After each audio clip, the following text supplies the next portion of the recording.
인생이 살아가는 삶을 보면 어느 시점에선가 어느 날 갑자기 끝없는 절망이 찾아와서 내 자신이 절망의 나락으로 빠지는 때가 오는데, 그 시기가 찾아오면 그동안 잘못된 모든 일들이 실제보다 잘 안 풀린다고 생각이 들고 낙심이 찾아오고 원망과 분노가 나오고 스스로 모든 것을 포기하게 되고 더 이상 갈 곳이 없는 바닥으로 추락한 것처럼 느껴지고, 그러다가 그 절망이 나의 올무가 되어서 사탄이 그 환경을 가지고 속이면서 나를 속삭입니다. 너는 할 수 없어. 안 돼. 내가 무엇을 해도 안 되잖아.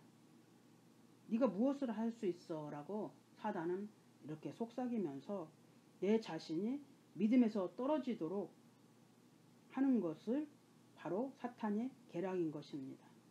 가만히 보면 절망이 왔다고 해서 이전의 삶이나 현재의 삶이나 별로 달라질 것이 없는 환경인데도 절망이라는 것이 찾아오면 작게 보이던 문제가 더 크게 보여서 하나님보다 문제만 더 크게 보이고 하나님은 보이지 않게 되는 것이 바로 절망입니다. 그런데 성경은 이런 위기와 절망이 찾아올 때에 마지막 끝이 아니라 이 절망의 시간이 하나님의 은혜의 시간임을 말씀하시고 있습니다. 첫 번째로 절대 절망일 때에 하나님을 바라보라 라고 말씀하십니다. 절망의 환경에서 오직 하나님 중심의 삶을 살았던 요셉을 보면은 그는 연속되는 내리막길에 서 있을 때에도 낙심하지 않았습니다. 어린 소년이 형들에게 버려지고 죄 없이 팔려가는 그런 노예가 되었고, 아무도 없는 그 먼 이국 땅 애굽에서 정처 없이 떠돌면서 개인 몸종으로 지내면서도 요셉은 꿈속에 믿음을 주셨던 그 하나님을 바라보았고, 죄의 길에서 도망치다가 억울한 누명을 쓰고서 그는 감옥에 갇혔을 그때에도 하나님의 함께 하심을 믿고 신앙으로 낙심하거나 절망하지 않았던 것이 요셉의 믿음의 삶이었습니다. 형들의 곡식단이 요셉에게 둘러 절하며 해와 달과 11별이 자기에게 절하던 그 꿈을 요셉은 절망 속에서도 위기 속에서도 그 꿈을 바라보면서 그는 절망을 희망으로 극복해 나갔던 것입니다. 하나님 중심대로 사는 그 사람들은 세상 그 어느 곳에 살아도 어떤 환경 속에서도 흔들림 없이 오직 하나님만 바라보면서 살아갑니다. 주인의 아내가 미혹하여서 유혹이 왔을 때 하나님 중심으로 살았기 때문에 요셉은 죄를 무서워하면서 그 죄의 길에서 도망칠 요셉이 감옥에 보내짐으로써 그가 애굽의 국무총리가 될 수 있었습니다. 우리 눈으로 보면은 감옥에 갔으니까 끝이다, 모든 것이 끝이구나 라고 생각을 하지만 하나님은 그 위기와 절망의 삶을 요셉에게 축복의 삶으로 변하게 하셨던 것을 말씀 속에서 우리가 볼 수가 있습니다.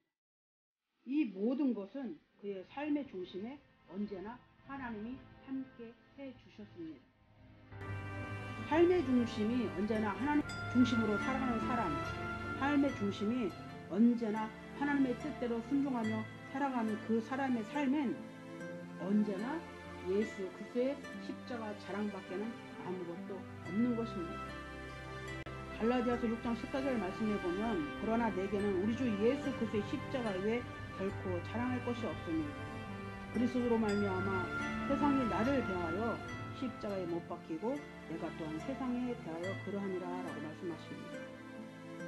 고린도전서 2장 2절 말씀해 보면 내가 너희 중에서 예수 그리스도와 그의 십자가에 못 박힌 것 외에는 아무것도 알지 아니하기로 작정하였습니다 라고 말씀합니다.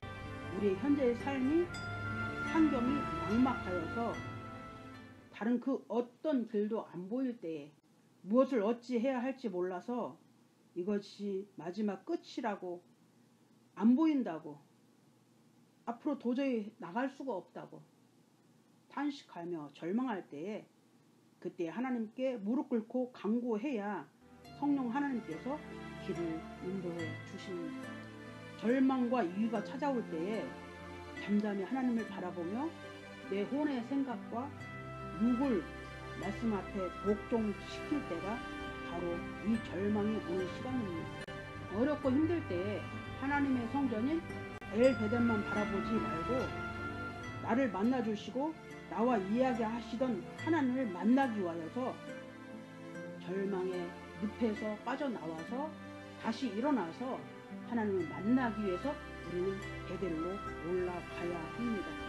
베델로 올라가기 위해서는 내가 의지하던 거 던져버리고 내가 계획하던 것도 던져버리고 옛 생각, 옛날 광야의 삶에서 빠져나와서 회개의 자리로, 기도의 자리로, 말씀의 자리로 돌아와서 오직 하나님만 바라보고 그분을 만날 때에 하나님께서 절망 속에서 다시 일으켜 세워 주십니다.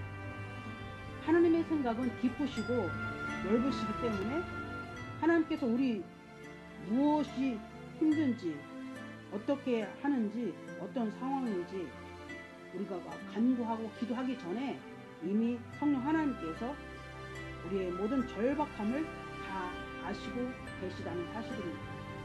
억울함도, 외로움도, 배신의 상처도, 홀로 울음을 삼키며 무거운 십자가의 짐을 지고 쓰러지고 넘어지고 그래도 또다시 일어나서 묵묵히 십자가의 짐을 지고 걸어가고 있는 믿음의 순례자의 삶을 하나님은 모두 다 보고 계시고 알고 계시다는 사실입니다.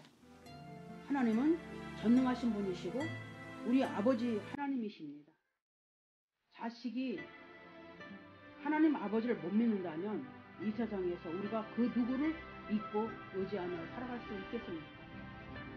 세상의 모든 것이 변해도, 세상의 모든 것이 다 버려도 전능하신 아버지 하나님은 우리를 보호하시고 우리를 인도하시고 우리와 세상 끝날까지, 천국에 들어갈 때까지 함께 해주시는 분이 바로 우리의 아버지 하나님이십니다. 하나님 중심의 삶을 사는 사람을 위기를 통하여서 부한 마음을 가난하게 낮추시고 그 어렵고 외로운 영적 싸움터에서 절망 속에서도 오직 성령님만 의지하고 믿고 하나님만 바라보고 천국을 향하여 묵묵히 십자가를 지고 나아가는 삶이 말씀합니다. 형제의 우리의 삶이 꽉 막힌 그런 상황이라 할지라도 아무것도 할 수가 없는 고립된 삶 그 속에서 하나님은 저와 여러분을 훈련하시면서 깎고 다듬고 새롭게 만들어서 정금과 같이 빚어서 하나님 방법대로, 하나님의 계획대로 길을 열어 주실 것을 믿습니다.